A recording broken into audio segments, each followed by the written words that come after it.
Angelicus and Spurbs. Hi, and welcome to Spurbs Herbs episode 95. We're going to be talking about Gaoben today, or Ligustici Rhizoma, or Chinese lovage root. As always, I'm your presenter, Dr. Greg Sperber. Without further ado, let's get into it. Today, we're going to be donning our high-pressure suit and diving into another single Chinese herb, Gaoben, Ligustici Rhizoma, or Chinese lovage root. This herb is in the Chinese medical subcategory of warm, acrid herbs that release the exterior. In addition to helping treat external attacks or colds, it can be helpful in treating pain and wind dampness. And as usual, we explore all the intricacies of this herb as well as an explanation of its category. And as always, we will look at something a little different. We're going to look at the microbiome and pre and post biotics. Interesting. This is a hot topic right now. Join us for another interesting episode. Before we get into that, I just want to let you know we are starting an amazing special for our courses. If you use them for continuing education, professional development, or just for your own edification, we are offering 50 hours of courses for an unbelievable price. Normally this would cost $750. However, with the special code 50CEUS, 50 CEUs, this is going to be only $325, or only $6.50 per hour. Plus, you can get a free signed copy of one of my books. Just pay for shipping and handling. That is a free copy of Integrative Pharmacology, combining modern pharmacology with integrative medicine, or playing the game, a step-by-step approach to accepting insurance as an acupuncturist. Just go to the webpage www.integrativemedicinecouncil.org/CEUS1 for this amazing deal. And I'm going to give you a little hint. There's another deal too. If you don't want all 50 hours, you can do just 25 hours. It's still an amazing deal. Not quite as good, but still amazing. So give it a shot. Check it out. www.integrativemedicinecouncil.org/CEUS1. Hope to see you there. Okay, so for a little something different today, we're going to talk about the microbiome. I just presented a course in my integrative nutrition series looking at pre and postbiotics and digestions, and thought that would make a great little something different. This is such a hot topic right now. In fact, as soon as I was done teaching the course, there were some interesting papers that came out. It was amazing. So always, there's a lot on this right now because we're learning so much about it. So any discussion of pre or probiotics is predicated on the concept of the microbiome.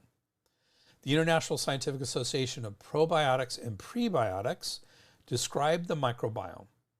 Different areas of the human body, digestive tract or gut, skin, vaginal tract, oral cavity, and others are home to different communities of microorganisms called microbiotas. The word microbiome generally refers to the microorganisms in a defined environment, for example, the human colon, along with the environment itself. So the microbiota is the organisms living in a particular environment. All of it together is a microbiome. While microbiome and microbiota are sometimes used interchangeably, microbiota properly refers to the microorganisms themselves. Bacteria, archaea, lower and higher eukaryotes, and viruses in a defined environment. Now, if you're not familiar with this term, archaea, I've seen it written many times. I haven't really heard it pronounced. Archaea. This is relatively new, only discovered in the last 10, 20 years, and is a whole nother kingdom of animals. You know how we have plants and we have animals, and viruses, maybe their own kingdom. We have this archaea that we just discovered, really fascinating. And when I first did this, just a few weeks ago, I said, I don't think I've heard of archaea being in the microbiome. So I don't know if they're just talking about archaea in general or specifically the microbiome. And then just 2 or 3 days after I gave that lecture, I was reading an article on it, and sure enough, they mentioned archaea being part of the microbiome. So it is part of the microbiome. So very interesting there, and fascinating, way more than we can get into right here. But if you want to learn, I mean, this is stuff when I was going through school didn't exist at all. Very fascinating. So if you want to learn more about it, archaea. All of these microorganisms comprise the microbiota, even though many microbiome studies only focus on the bacterial components. It is now clear that the human microbiota plays important roles in health and disease. They continue. The gut microbiota is the most studied microbiota associated with the human body, with the digestive tract containing the highest density of human-associated microorganisms. Bacteria in the gut harvest energy from food, produce bioactive substances such as neurotransmitters, enzymes, short-chain fatty acids, and vitamins, play an important role in programming the immune system, and may participate in metabolic functions. To date, researchers have been unable to define a healthy gut microbiota because the community of gut microbes varies greatly among healthy people. Differences in gut microbiota composition compared to health controls have been demonstrated in people with various diseases or conditions, but in most cases, microbiota differences have not been shown to cause any disease. In other words, if you have a disease, your microbiota is off, but just because your microbiota is off doesn't mean it's causing the disease. It might. We're still investigating it, but there's no evidence of that at this point. Diet and medications are important factors that account for gut microbiota variability in large cohort studies. Antibiotics are a particularly powerful way to alter the gut microbiota. When someone is on antibiotics, the microbial community is altered drastically throughout the course of the medication, but microbes typically return to their baseline levels or close to baseline levels after the treatment ends. In other words, may not be a long-term issue at all. Dietary changes may also modulate the gut microbiota. Probiotics, prebiotics, fermented foods, and fiber are dietary means of influencing the gut microbiota composition or metabolic activities. Indeed, prebiotics in particular must by definition have a mechanism of action that involves their selective utilization by gut microorganisms. In other words, it's got to be used. It's got to do something. I think this is a great introduction into the gut microbiome, which is what we're concentrating on today. I particularly like something that says, researchers have been unable to define a healthy gut microbiota because the community of gut microbes varies greatly among healthy people.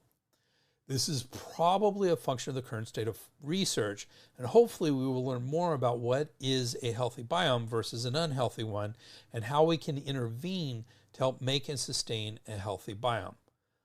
But we are not there yet. And that is where a lot of the issues stem from with the biotics we are going to discuss to a certain extent. This is my main issue. It's like, I think we've established that the microbiome is incredibly important for our health, that it affects a lot of things about us. We found out it can play a role in depression, anxiety, in our immune system, as well as just our ability to bring in nutrients and things along those lines. It is absolutely very important. We've established that pretty well at this point. What we haven't established is, what is a healthy microbiome? How do we change an unhealthy microbiome into a healthy one? And you know, those are the two major factors here. And we don't know how to do these yet. And yet there's a lot of supplements out there that say, hey, you need to be taking us in order to have a healthy microbiome, which is not true. It is not established. They've done studies, yes, and all the studies, which I get into with this course, I get into the studies quite a bit, this integrative nutrition course that I developed. We're not going to do that today. But when we look at the studies that are talking about, you know, this particular strain of probiotics or prebiotics is very helpful for this, almost all of them are small and are paid for by the manufacturers of those products. And something that I haven't seen, which we really desperately need, is a comparison. Instead of saying strain XYZ does all these great things. What we need to do is say strain ABC versus strain DEF versus strain XYZ versus strain QBC, whatever it is, all these strains together, this is the best one. This is the one that does the most for microbiome. We don't have studies that I've seen that do any of that. And so I really feel like we're living in the Wild West when it comes to the microbiome. We don't know what works, what doesn't work. We do know there's probably some positive things with using it. I'm not anti-probiotic. I'm just very skeptical about what people are saying about individual products. Okay, so that's our introduction. Let's continue with prebiotics. What are we mentioned prebiotics, we mentioned probiotics. What are they? So the Mayo Clinic says prebiotics are foods, typically high fiber foods, that acts as food for human microflora. Prebiotics are used with the intention of improving the balance of these microorganisms. Healthline similarly says prebiotics are high fiber foods that serve as food for probiotics, allowing them to function properly and effectively. Examples of prebiotic foods are fruits, vegetables, and whole grains. Sounds like a healthy diet to begin with. Markowiak and Slizuska gives a more scientific overview. In 1995, prebiotics were defined by Gibson and Roberfreud as non-digested food components that, through the stimulation of growth and or activity of a single type or a limited amount of microorganisms residing in the gastrointestinal tract, improve the health condition of a host. In 2007, FAO, which I can't remember what that stands for, the WHO, World Health Organization, experts described prebiotics as a non-viable food component that confers a health benefit on the host associated with modulation of the microbiota. Prebiotics may be used as an alternative to probiotics or as an additional support for them. However, different prebiotics will stimulate the growth of different indigenous gut bacteria.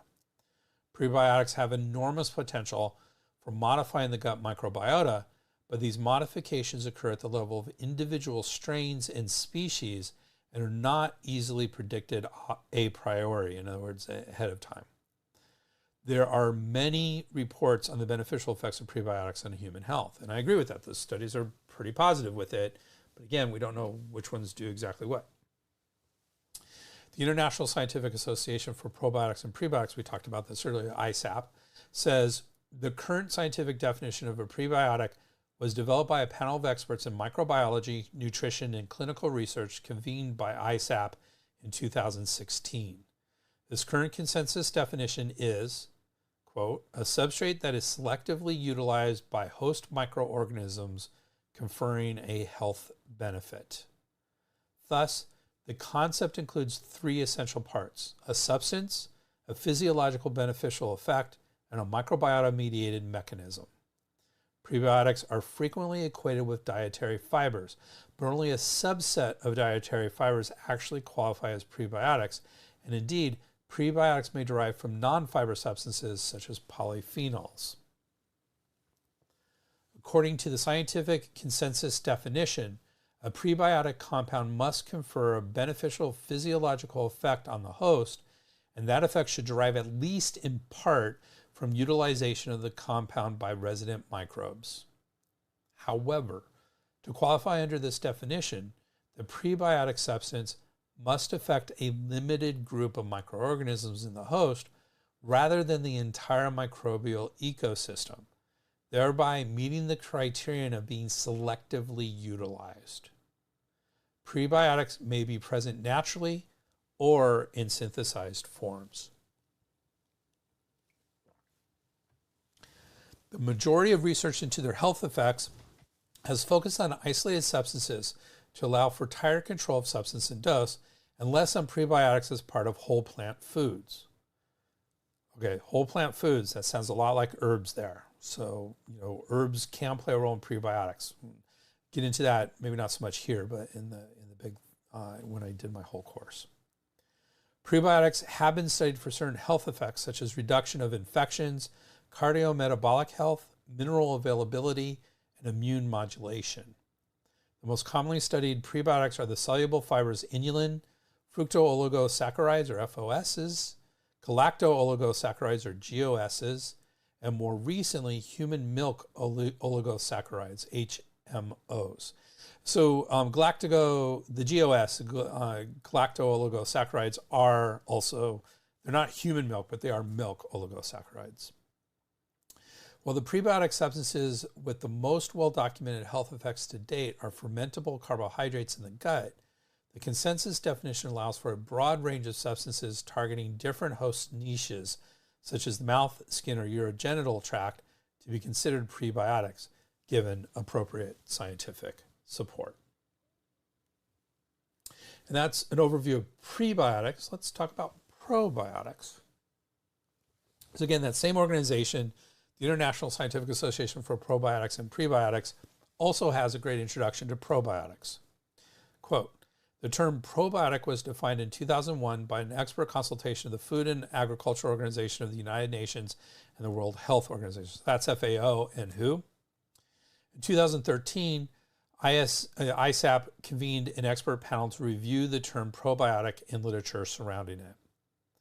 The net result was a publication reiterating the definition with minor grammatical changes.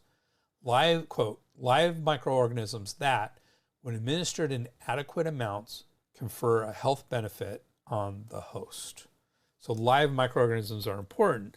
We're not going to talk about postbiotics here, but that is what separates probiotics from postbiotics. Postbiotics are when there are no live microorganisms. Yet a lot of the same substances are still there. ISAP continues, this is the widely accepted scientific definition of probiotics around the world. Live microorganisms may be present in many foods and supplements, but only characterized strains with a scientifically demonstrated effect on health should be called probiotics. Live microbes present in traditional fermented foods and beverages, such as kombucha, sauerkraut, and kimchi, typically do not meet the required evidence level for probiotics, since their health effects have not been confirmed and the mixtures of microbes are largely uncharacterized. Probiotics are known by genus, species, and strain. For example, Lactobacillus acidophilus ABC.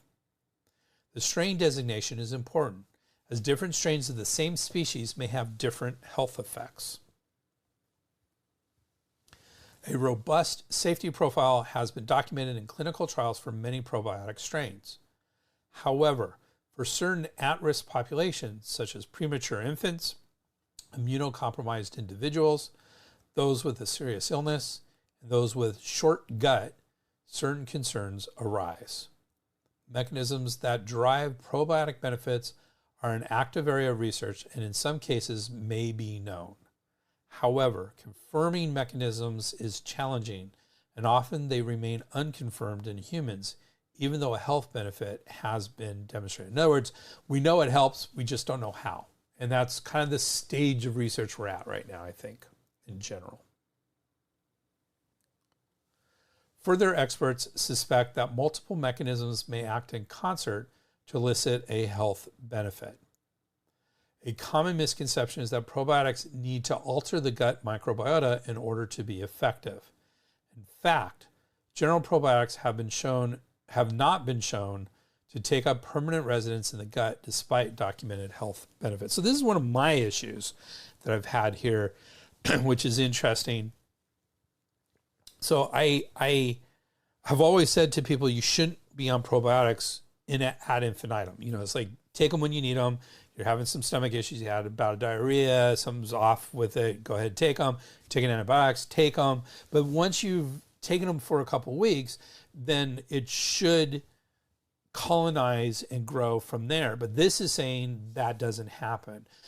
When I looked at some of the research, it said that about 20% of the population that does happen in, but 80% it does not. So if probiotics are helping you, it may be something to be used long term, which kind of why I love doing this stuff, because that overturned a lot of my thinking about probiotics. So there you go. Continuing with probiotics, Pandy et al. Describes probiotics. The term probiotics is derived from a Greek word meaning for life and used to define living non-pathogenic organisms and their derived beneficial effects on hosts. Some of the popularly used probiotic microorganisms are Lactobacillus rhamnosus, Lactobacillus reuteri, bifidobacteria, and certain strains of Lactobacillus casei, Lactobacillus acidophilus group, Bacillus coagulans, Escherichia coli strain Nissel 1917. That's an important one because Escherichia coli, E. coli, is often associated with stomach bugs. So this particular strain is very important if you're going to go down that road with Escherichia coli. Certain enterococci, especially Enterococcus faecium SF68, and the yeast Saccharomyces boulardii. I kept all those names in there just to give myself some tongue twisters. Bacterial spore farmers, mostly of the genus Bacillus, dominate the scene. These probiotics are added to foods, particularly fermented milk products, either singly or in combinations.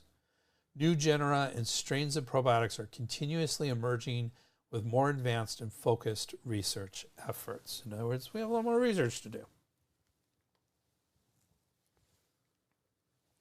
Probiotic products may contain either a single strain or mixture of two or more strains. A single strain may exhibit different benefits when used individually and in combination. The benefits of a probiotic formulation also differ with the patient group. Limited studies that have been performed have shown greater efficacy with multi-strain probiotics. So I tend to be in the camp of multi-strain probiotics personally, though there was some other research that I said basically there's no difference, that single strains are just as good as multi-strain probiotics. I tend to be very much in the multi-strain probiotics category. So there's evidence on both sides, but I think it's stronger with the multi-strain probiotics side. And that is our introduction to probiotics. Are there any questions from anyone listening live to this? And as we go along, it's again, this is a really hot topic, and I think it will be a really hot topic for years to come. There's a lot more research. I'm fascinated with what we found about the microbiome and probiotics and prebiotics so far. But I think we're too early with the research as to what is super beneficial versus not beneficial. In fact, that's the question Marie just asked. Is there a brand and type that I like generally? And the answer is no, I don't think the research is there. I just don't. What I will tell you is when we get into different types of probiotics and prebiotics, one of my sources is a fantastic website called Consumer Lab. I think it's consumerlab.com rather than labs. Consumerlab.com. You have to pay. They have an annual subscription. I think it's in the 40 to 45 range at this point, and I always get it every year. It's a fantastic subscription. And Dr. Todd Kuberman, has great monographs on a lot of different supplements, and he'll take anywhere from 5 or 6 to a couple dozen products from each category and test them, and then we'll come back and tell you which ones are the best. So Marie, you're asking me what I think is the best. My advice would be to go to Consumer Lab and see what they think is the best. And they do that, especially with something like this that's changing a lot. They'll do it every few years, so it's going to be relatively up to date as to which brand to get. And so that would be my advice, Marie, is to go check out consumerlab.com. Okay, and with that, let's get into today's herbs. Today we're going to be talking about Gao-Ben, or Ligustici Rhizoma. It's from the family Apiaceae. Its standard species is Ligusticum sinensis OUV period. Remember, OUV is about the botanist who first classified it, and that is Gao-Ben. But there's another species, standard species here, Ligusticum giholensi, Nikai and Kitag, Kitag. Again, those are the botanists.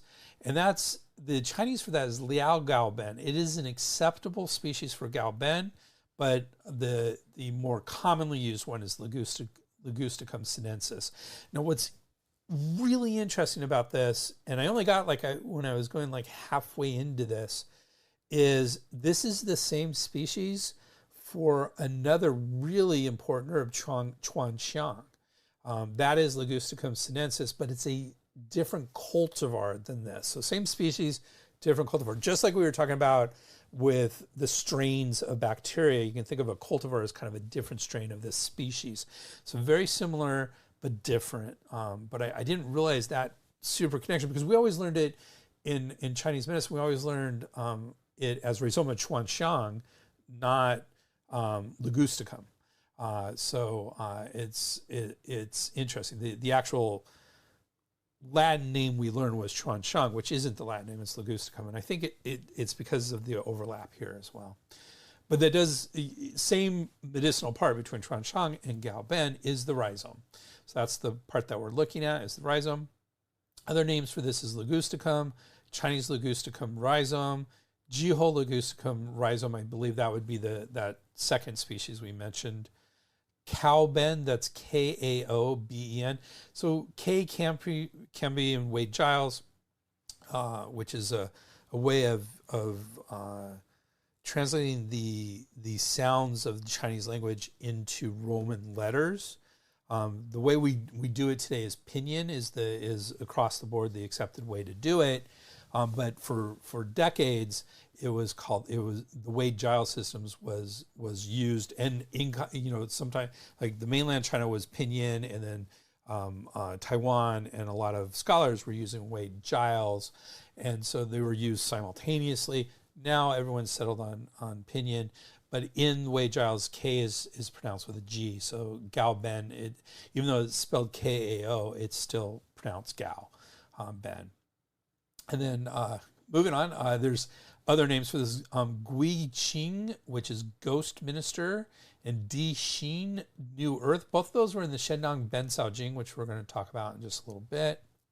Other names include Chuan Gao Ben, Guangdong Gao Ben, Qin Xiang, Tu Xiang, Shi Gao Ben, Shi Xiang, Xiang Gao Ben. And in Japanese, again, I barely pronounce Chinese, and I don't pronounce Japanese and Korean at all. But in Japanese, Kohan, and in Korean, Koban.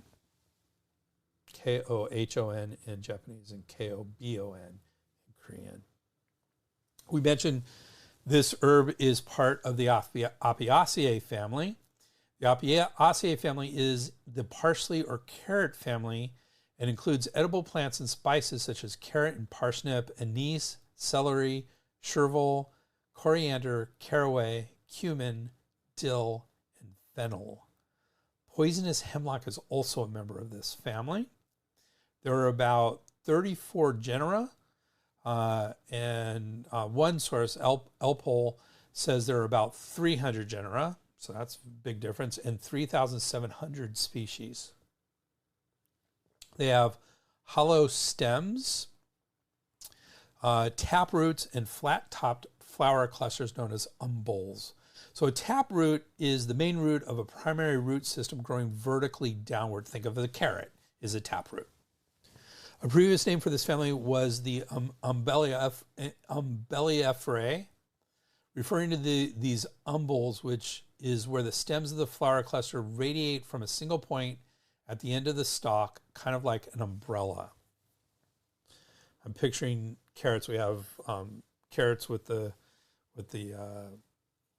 stems and leaves coming off of it, and that's very much what it looks like. All right, going back to our herb, Bensky et al. Say the dosage is 3 to 9 grams. Chen say 3 to 10 grams with a maximum of 20 grams. And Brandon Wiseman say the dose is 3 to 10 grams. So these are our 3 major textbooks that we look at for individual herbs. They're all 3 of them are large textbooks, fairly comprehensive in their own ways. There's differences between them. I love comparing the differences between them. But those are our 3 major textbooks, and so we like to compare. So category, Bensky and his team puts this herb in the warm, acrid herbs that release the exterior subcategory under herbs that release the exterior. Chen say it is in the wind cold releasing herbs subcategory under the exterior releasing herbs category. So in other words, very similar, just slight translational differences. And same with Brown and Wiseman, who say it is a warm, acrid, exterior resolving medicinal under the exterior resolving medicinals category. Bensky says it is acrid and warm and enters the bladder and governing vessel or dew channel, while neither Chen and Chen or Brad and Wiseman include the governing vessel. So it's interesting. As far as I can recall, this is the only herb that I can think of that talks about entering the governing vessel or dew channel, or the Ren channel for that matter, which is down the front. So very odd approach to it, but they make a good case for it. We're going to see in the commentary on this herb. History. So no discrepancies here. Both Bensky et al. And Chen say the original source for this herb is the Shendong Ben Sao Jing, or Divine Husbandman's Classic of the Materia Medica in the 2nd century CE. This book comes up quite a bit. It is the first book that is existing. There may have been earlier books, but we don't have them. But we do have this. We have several translations of this book, and it is the first book on individual herbs written in the 2nd century CE.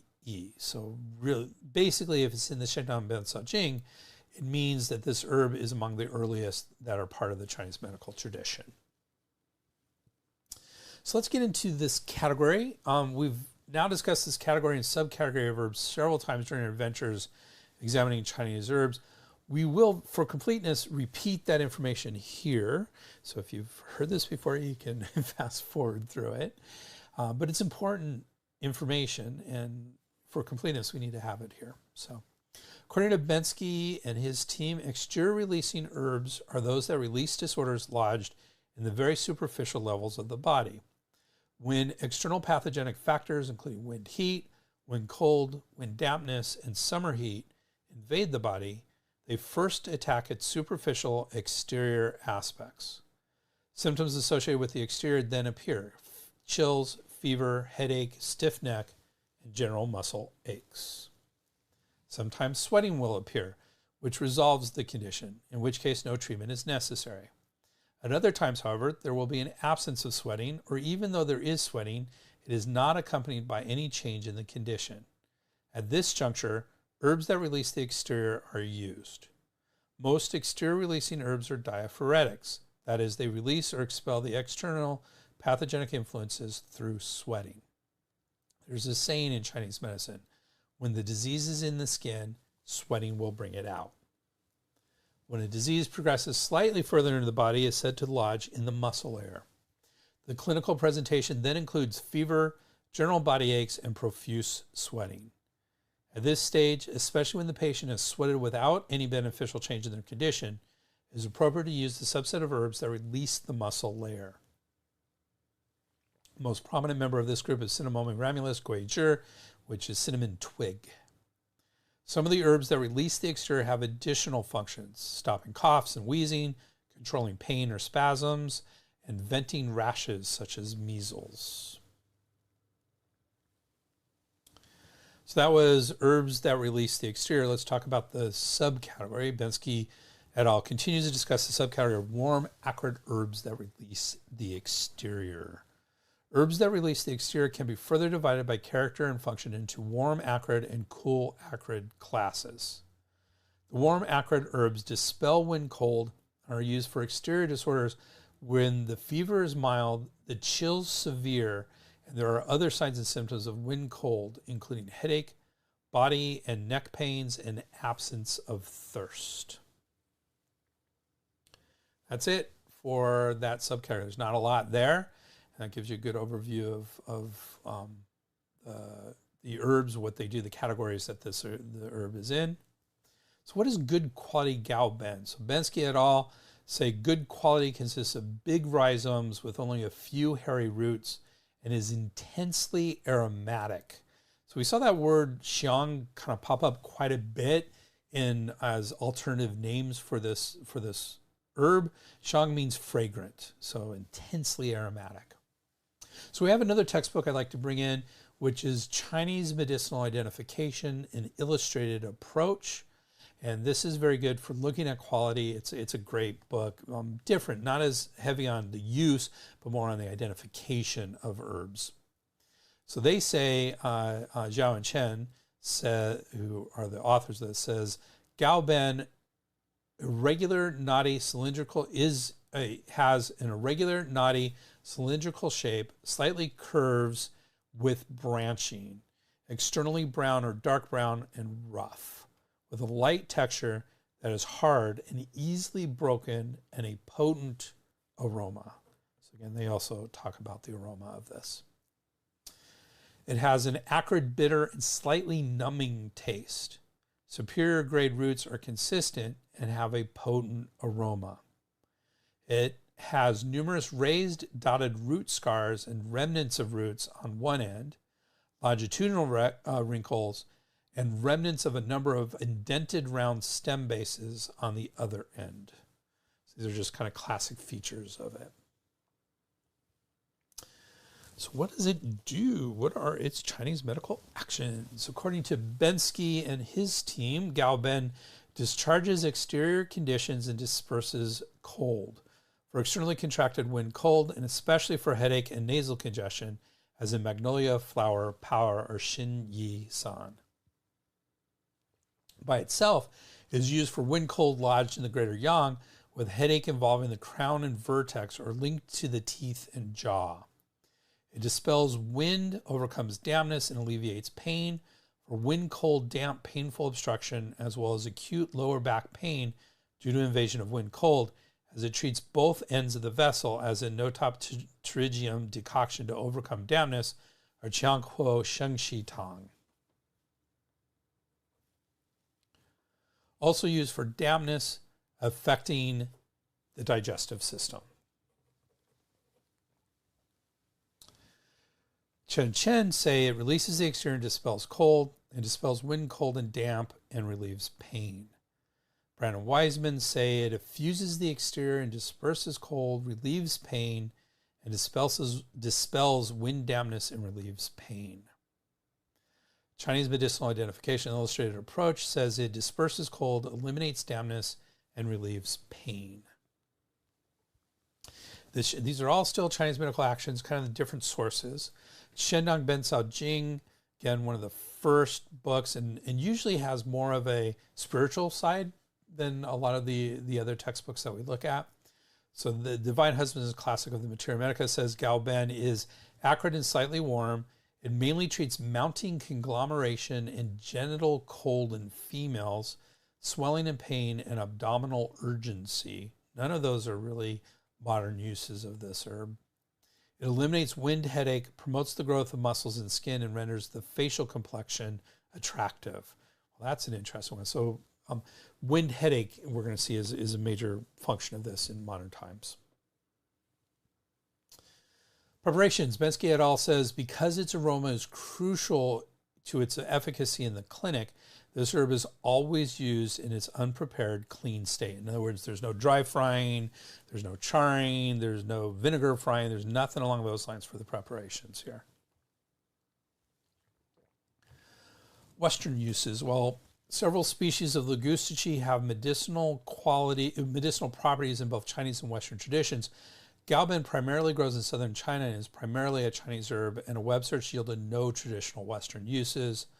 The PDR for herbal medicines does not mention this herb at all, so not commonly used in Western herbology. Bensky et al., as usual, has an excellent commentary on this herb. Quote, Ligustici Rhizoma Gaoben has acrid, warm, ascending, and dispersing properties with a powerful aroma that is quite drying. Numerous texts record its ability to enter the governing vessel as well as the bladder channel. Thus, it is particularly good for reaching the vertex of the head and treating all wind disorders involving the upper posterior aspect of the body. The relationship of the bladder channel and governing vessel with the kidneys, however, also allows Gaoben to treat lower backache and gynecological masses, vaginal swelling, or pain from wind dampness in the interior of the body, as well as relieving headaches involving the teeth. It also relieves acute abdominal pain and diarrhea associated with lower abdominal wind dampness. So there we go. We see a lot of that Shendong functions in this commentary, even though it wasn't really part of the functions we talked about earlier, the actions we talked about earlier. Back to Bensky and his team. Its wind expelling quality is best expressed in the upper body, while its ability to dry dampness comes more into play in the lower body. Seeking Accuracy in the Materia Medica of the Bensao Qiu Zhen by Huang Gongxiu in 1773 observes that whenever using Gaoben to treat headaches at the vertex, it should be combined with Sapashnikovia radix fang fang plus wine-fried Simicifuga rhizoma shengma and blue pleury radix chai hu. Wine frying the latter two herbs enhances their ability to lift the clear yang. When considering Gaoben in the treatment of headache we're no longer on that quote from Seeking Accuracy in the Materia Medica. When considering Gaoben in the treatment of headache at the vertex, remember that pain in this area can also occur secondary to a terminal yin disorder for which this herb would be inappropriate. Additional signs and symptoms of a terminal yin disorder include dry retching, vomiting of thin sputum, cold hands and feet, and sometimes diarrhea. The treatment should be to warm and soothe the stomach and liver, which will dispel the excess yin that is preventing the clear yang from rising. A Vodia decoction, Wuzhu Yutong, is the appropriate treatment.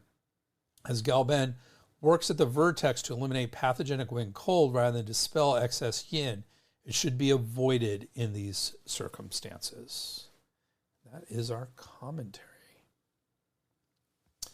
Comparisons. Both Bensky and his team and Chen discuss the use of this herb for headaches in comparison with other herbs for headaches. Bensky et al. Says, Materia Medica of Combinations de Pei Bensao, written in 1761, notes that without assistant herbs to guide into the proper channels, no treatment for headache will be effective. It further states that Gaoben is best for headaches at the vertex, Notop Pterygiae Rhizoma Suradix Chiang Huo for headaches at the back of the head, Angelica dehurica radix Baizhir for frontal headaches, and Chuanxiang Rhizoma Chuanxiang for lateral headaches or any headache involving blood stagnation. And this Chuanxiang Rhizoma Chuanxiang is, as I mentioned earlier, the same species but a different cultivar of Gaoben. Bensky continues, Seeking Accuracy in the Materia Medica compares Gaoben and Chuanxiang Rhizoma Chuanxiang. There we go. We're going to talk about that right now. One might say that the nature of Gaoben is really quite similar to Chuanxiang Rhizoma Chuanxiang, since they both treat headache. However, Chuanxiang Rhizoma Chuanxiang focuses on the liver and gallbladder, and although it moves to the head and eyes, it does not reach the vertex. Gaoben focuses on the bladder and governing vessel, following them and unblocking both above and below, but the difference is that it does not reach the liver and gallbladder. Chen and Chen say something similar here about the headaches. Gaoben, Rhizoma Ligustici, Chuanxiang, Rhizoma Ligustici, Chuanxiang, Chiang Huo, Rhizoma et radix, Notop Pterygiae, Baizhir radix, Angelica dehurica, and Chai Hu radix bupluri all treat headaches. So they're adding in Chai Hu here. According to Dr. Li Shoshan, the differences between these herbs are as follows. Gaoben is best for vertex headaches. So now we've seen that several times, and that is kind of the take home that we're going to be looking at for this herb, is it's great for the vertex headaches. Chuanxiang is most effective for headaches related to menstruation. Chiang Huo is more specific to occipital headaches. Baizhir focuses on frontal headaches. Chai Hu treats temporal headaches. So that's really different. Chuanxiang, according to Bensky et al., Chuanxiang was good for temporal, and Chai Hu wasn't even on the list.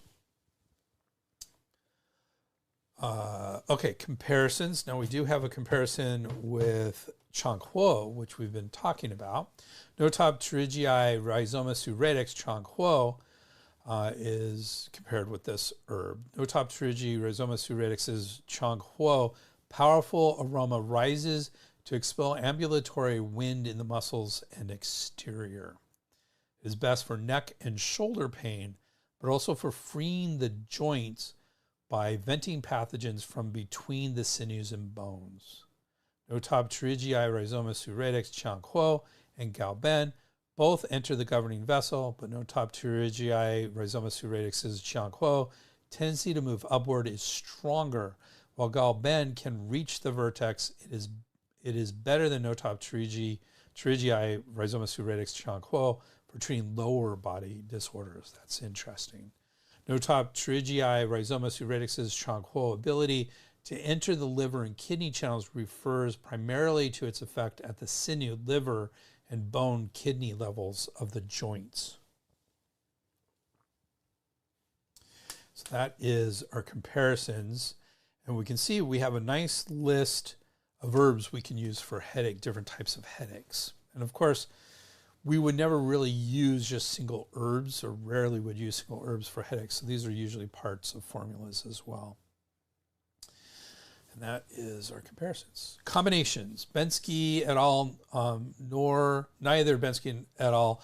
Nor Chen and Chen discuss any specific combinations of this herb with others other than those already mentioned. So we did mention, remember, we did mention Fung Fung Sapashnikovia as something that you should always combine with Galben for vertex headaches. Contents. According to Bensky et al., the contents of this herb include volatile oils, lactones, beta-sitosterol, which we've seen a lot in our herbs and can have some beneficial effects, and ferulic acid. Chen adds bergaptan, scopoletin, and vanillin. So lots of different things. The volatile oils seem to be what's very important for active ingredients for this particular herb. There's a long list of volatile oils, and I didn't want to get so tongue-tied. There were some good names in there. There's a lot of volatile oils, but that does seem to be sort of along the primary ingredients that we're interested in having medicinal properties for this herb. Let's talk about the science. According to Chen and Chen, the pharmacological effects of Galben include the following actions: antimicrobial, antipyretic, in other words, it reduces fever, anti-inflammatory, and potentially inhibits smooth muscle. Now, you might go, inhibit smooth muscle. That doesn't sound helpful, but it can be helpful. That can be helpful as an anti-inflammatory. What it does, if it inhibits smooth muscle, is it can prevent dilation dilation and constriction in certain areas of the body, which can be very beneficial as well. They also discuss a clinical study. Galben, as part of a formula, was effective for treating headaches from various causes. Okay, so that makes sense. This had an N of 97. I like to include N numbers as number of subjects, and just as a reminder, whenever we're looking at a study, we should be looking at larger numbers or better. But we want at least an N of 30 to 40, because then we can start to apply population statistics to it. So 97 is well above that 30 to 40 sort of threshold. Still relatively small study, especially if you're treating headaches from various causes. That kind of eliminates, that kind of creates a lot of variables. So it doesn't sound like it was a very strong study in general, just looking at what was in Chen Chen's book. I did look for reviews. I like reviews, systematic reviews, and there was one review on Galben that I found. So let's see what it says. This is by Leo et al. In 2024, and it concluded, considering its traditional and contemporary applications, phytochemical composition, and pharmacological properties, Galben was regarded as a valuable botanical resource for pharmaceutical and pest control purposes. While certain constituents had demonstrated diverse pharmacological activities and application potential, further elucidation was required to fully understand their specific actions and underlying mechanisms. Hence, there was a need to conduct additional investigations to uncover its material foundation and mode of action. So this review basically said, hey, this looks very promising, this looks very interesting, we need a lot more research. And that's a typical conclusion to a systematic review, but I didn't find this one. This was not a meta study. It didn't combine a whole bunch of other studies.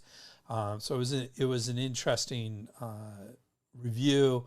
And it said pretty much what all reviews say. It's like, hey, there's some interesting stuff here. We need to do further research. So not super strong in its benefits, but that's not surprising to me because this is, while a useful Chinese herb, it's not one of the most commonly used, and therefore there's not an incentive to do much more research on it. So there you go. Drug herb interactions. A literature search did not find interactions between galban and various cytochrome P450 isozymes or P-glycoprotein, which are two targets we usually look at for drug herb interactions. And in line with that, the American Herbal Products Association's Botanical Safety Handbook puts this herb in interaction class A, herbs for which no clinically relevant interactions are expected. So no problem. Let's talk about some concerns. Bensky et al. Notes several concerns with galban. Under the heading of cautions and contraindications, they say contraindicated for headaches from blood deficiency or in hot disorders. Under the heading of traditional contraindications, they quote from Harm and Benefit in the Materia Medica or the Ben Sao Hai Li from 1893. Because its powerful rising qi can exhaust blood fluids, galban should not be used for warm disease headaches, fever and thirst, or for aching in the bones or injury from cold in the summer months, headaches from yang disorders, or flaring fire and postpartum blood deficiency. And under the heading of toxicity, they say there is one reported case of an allergic skin reaction from ingestion of this herb. Chen and Chen have some concerns as well. Use of galban is contraindicated in patients with heat symptoms or headache caused by blood deficiency or liver yang rising, so very similar. Galban is acrid and warm and may damage the yin. Yin deficient patients should use this herb with caution. Long-term use of galban is not recommended. Brandon Wiseman warns contraindicated in blood vacuity, headache, and heat patterns. And finally, the American Herbal Products Association's Botanical Safety Handbook puts this herb in safety class 1. Herbs that can be safely consumed when used appropriately. In other words, there's enough caution here. Like, it shouldn't be used haphazardly for headaches willy-nilly. So, but it can't be very, some level of skill should be used with this herb, I think. And that is it for today. Thank you very much. Today we started our discussion of the microbiome and pre and probiotics. Then we looked at another single Chinese herb, galban, Ligustici Rhizoma, or Chinese lovage root. This herb is in the Chinese medical subcategory of warm acrid herbs that release the exterior under the category of release the exterior herbs, and it is helpful for certain types of colds and especially for alleviating pain and headaches. And with that, we can conclude another deep dive into the exciting depths of a very useful Chinese herb. Our next episode in 2 weeks is going to be more interesting than many of the herbs we have looked at. We will be looking at probably one of the most controversial herbs today, kratom, or I'm going to learn how to pronounce this before I do it. Mitragina speciosa. Mitragyna. Supposed to have pain-relieving properties and is banned or almost banned in many developed countries. Not banned in the U.S., but darn close. And in some states it is. As always, we will do our deep dive into this herb of the world and look at its traditional uses, its preparation, interactions, and cautions. And as usual, we will be adding something a little different. It's going to be another fascinating exploration into the exciting and potentially dangerous archaeology of herbs. Please don your cool hat, bring your whip, and join us in 2 weeks. Thank you very much for listening. If you like this podcast, please do us a huge favor. Subscribe in your favorite podcast app. We really appreciate even you just thinking about doing that. Thank you. And don't forget our absolutely amazing continuing education deal at www.integrativemedicinecouncil.org. It's council, council.org/CEUS1, CEUS1. And you can always get in touch with me at Dr. Greg at spurbsherbs.com. That's SPERBSHERBS.com, or at our website, www.spurbsherbs.com. Well, thank you very much. And as usual, we have our bibliography. Thank you. Spurbs Herbs. The proceeding was presented by Dr. Greg Sperber. We would like to thank Janelle for all her support and everybody else who contributed to this program. Janelle. Timothy Thompson. Dobbins, Roger Campbell.